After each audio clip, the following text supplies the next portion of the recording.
هي الحلقات تحفظني بآيات من القرآن، هي الحلقات تملأني بحب المصطفى العدنان، هي الحلقات تحفظني بآيات من القرآن، هي الحلقات.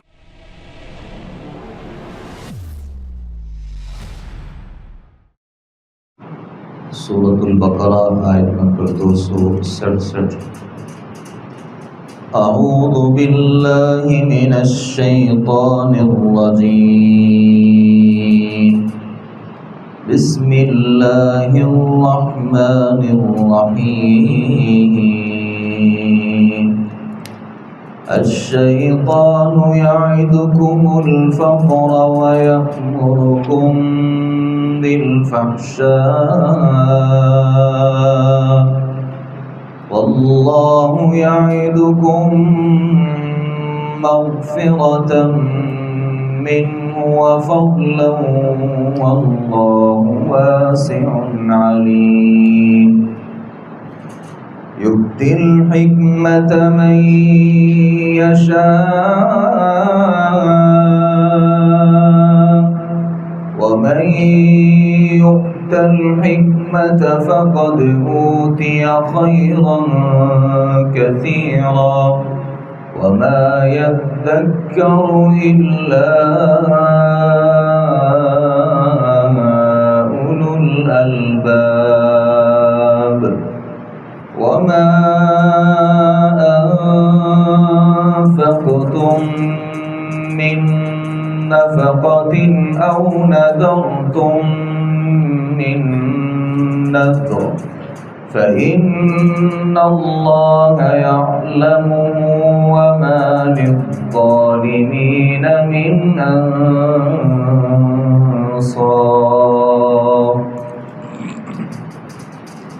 الشیطان یعدکم الفقر، شیطان تمہیں فقر کا ڈراوا دیتا ہے، وَيَأْمُرُكُمْ بِالْفَحْشَاءِ، اور تمہیں شرمناک بخل کا حکم دیتا ہے۔ وَاللَّهُ يَعِدُكُمْ، اور اللہ تم سے وعدہ کرتا ہے، مغفرۃ منہ وفضلا، اپنی طرف سے بخشش کا اور فضل کا۔ واللہ واسع علیم، اور اللہ تعالیٰ بہت وسعت والا، سب کچھ جاننے والا ہے۔ یؤتی الحکمۃ من یشاء، وہ دانائی عطا کرتا ہے جسے چاہتا ہے۔ ومن یؤت الحکمۃ فقد اوتی خیرا کثیرا، اور جسے بھلائی دانائی عطا کی جائے تو بلا شبہ اسے بہت زیادہ بھلائی دے دی گئی۔ وما یذکر الا اولو الالباب، اور نصیحت نہیں قبول کرتے مگر جو عقل والے ہیں۔ وما انفقتم، اور تم جو بھی خرچ کرو، من نفقۃ، کوئی بھی چیز خرچ کرنا، او نذرتم من نذر، یا نظر مانو، کوئی بھی نظر مانگنا، فإن اللہ یعلمہ، تو بلا شبہ اللہ تعالیٰ اسے جانتا ہے۔ وما للظالمین من انصار، اور ظالموں کے لیے کوئی بھی مدد کرنے والا نہیں ہے۔ اللہ تعالیٰ نے پہلی آیت مبارکہ میں ارشاد فرمایا کہ شیطان تمہیں فقر، فاقہ اور مفلسی سے ڈراتا ہے اور تمہیں فحشاء کا حکم دیتا ہے۔ یہ عربی زبان کا جو لفظ ہے الفحشاء، ویسے تو اس کے کئی ساری معانی ہیں، جیسا کہ جو زنا ہوتا ہے اسے بھی فحشاء کہا جاتا ہے۔ جو اس سے ملتے جلتے جتنے بھی گناہ ہیں ان کو فحشاء کے لفظ سے یاد کیا جاتا ہے، لیکن چونکہ یہاں اللہ رب العالمین نے اس چیز کا تذکرہ کیا کہ شیطان تمہیں فقر اور فاقے کا حکم دیتا ہے، فقر کا حکم دیتا ہے، اور شیطان یہ کہتا ہے کہ اگر تم اللہ کے راستے میں خرچ کرو گے فقیر ہو جاؤ گے، مفلس ہو جاؤ گے، کنگال ہو جاؤ گے، اور اس کے مقابلے میں وہ آپ کو بدترین قسم کے آپ کو بخل کا حکم دیتا ہے۔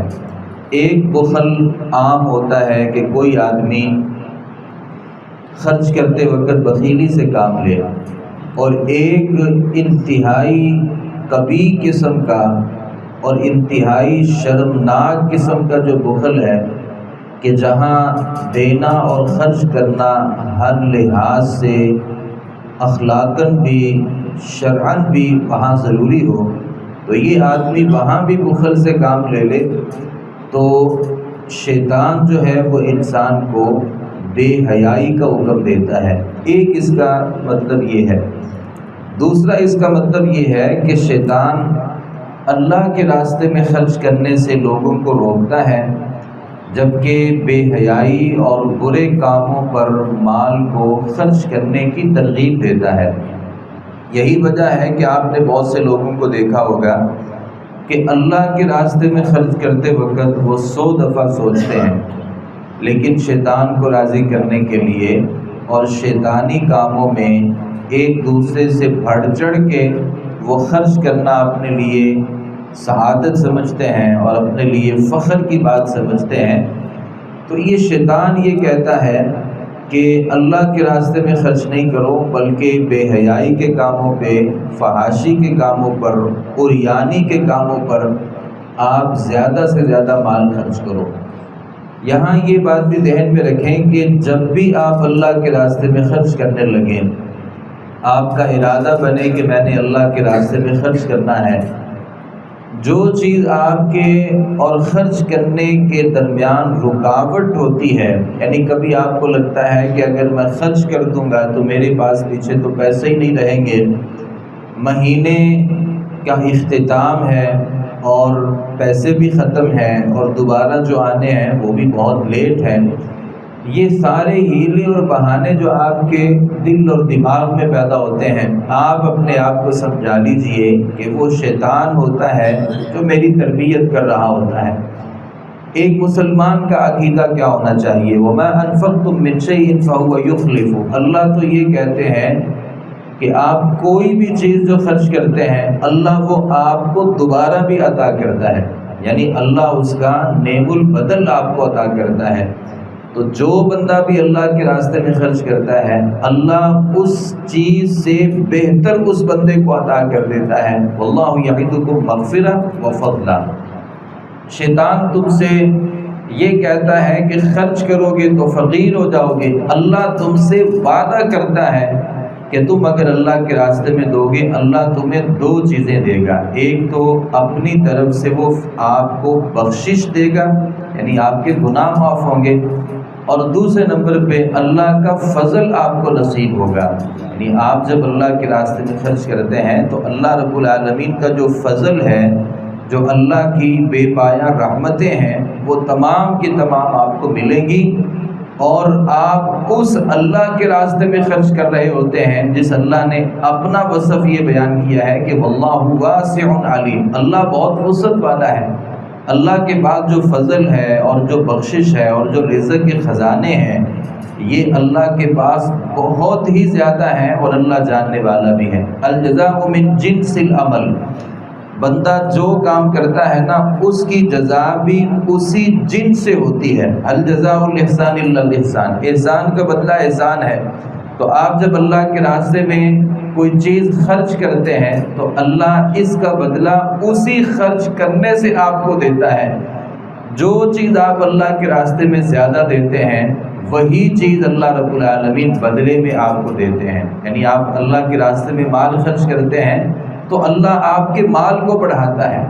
جو آدمی اللہ کے راستے میں اپنے وقت کو صرف کرتا ہے اللہ اس بندے کے اوقات جو ہیں اس میں برکتیں ڈالتا ہے۔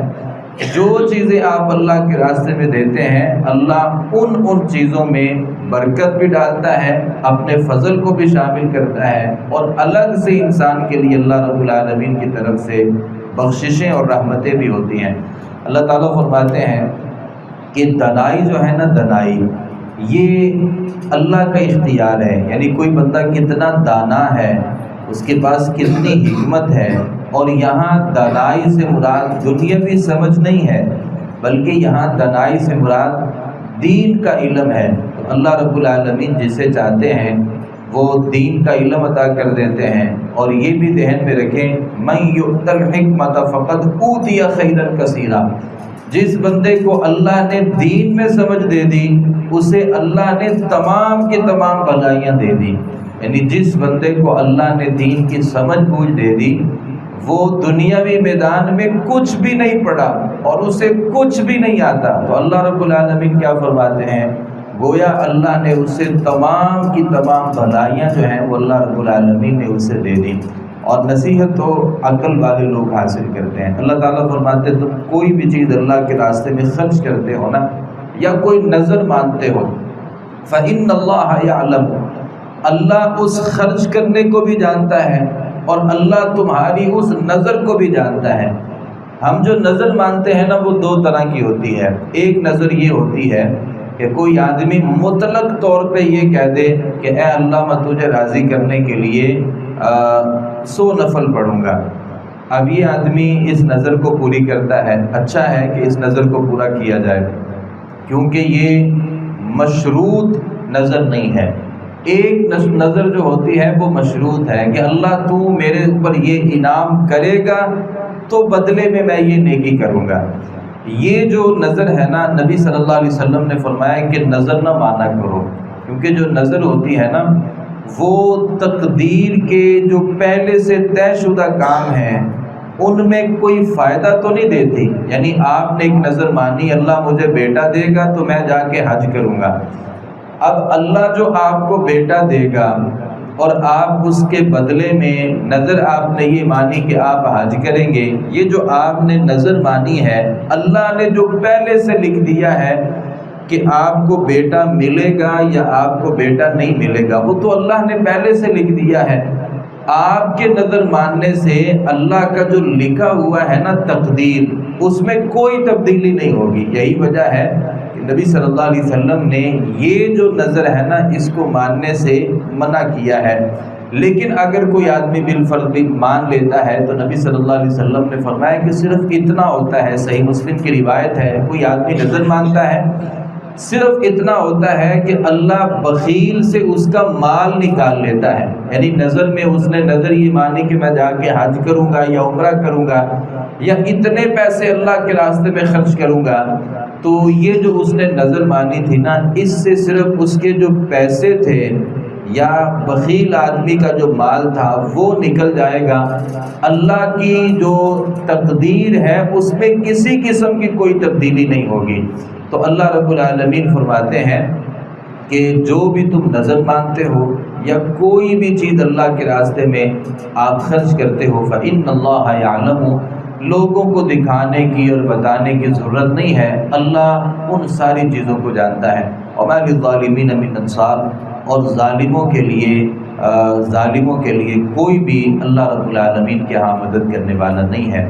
اللہ تعالیٰ سے دعا ہے صحیح معنوں میں قرآن مجید کو سمجھنے، اس پر عمل پیرا ہونے کی توفیق عطا فرمائے.